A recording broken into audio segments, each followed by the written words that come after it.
Oh, running a little late today. It is time for this week's Diversey 2-minute drill. I'm Van Walter, and today we're talking about general order and flow of cleaning. You wouldn't think that there's much to it, but there are a couple key things to remember when you're talking about cleaning order. And one is just cleaning from top to bottom to start. Seems pretty basic, but it's very important to remember that, because if we clean everything on the bottom surfaces or lower surfaces first and then clean the top, we could be knocking down all kinds of dust and debris when we do our high dusting, and then that's going to lead to us having to redo those surfaces again. You know, something else to remember is cleaning from clean to dirty. So not dirty to clean, but clean to dirty, and this is just a good rule of thumb as well.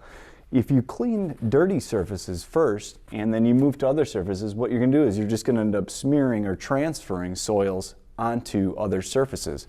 So for instance, when you're cleaning a restroom, you wouldn't want to clean the toilet first and then move to other surfaces such as high-touch surfaces, because there's the potential to recontaminate or contaminate those surfaces with pathogens and soils that might be on the toilet. So clean to dirty is always a good rule of thumb, and also top to bottom.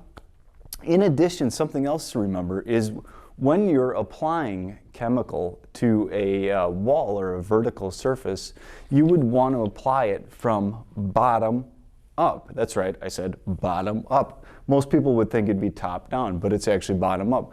Because if you think of it, and watch when I apply this to the top of this surface here. When I apply to the top, you'll see that it's going to streak and it's going to run down.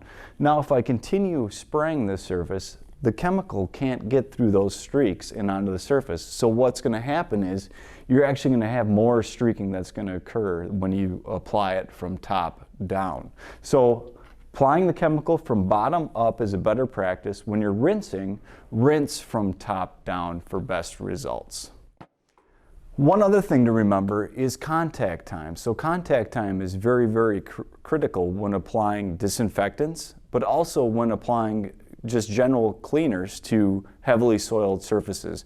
So when you're applying products that require longer contact times like disinfectants, or if you're just allowing additional dwell time, you might want to apply those products earlier on in the process, in the cleaning process, to allow them time to work.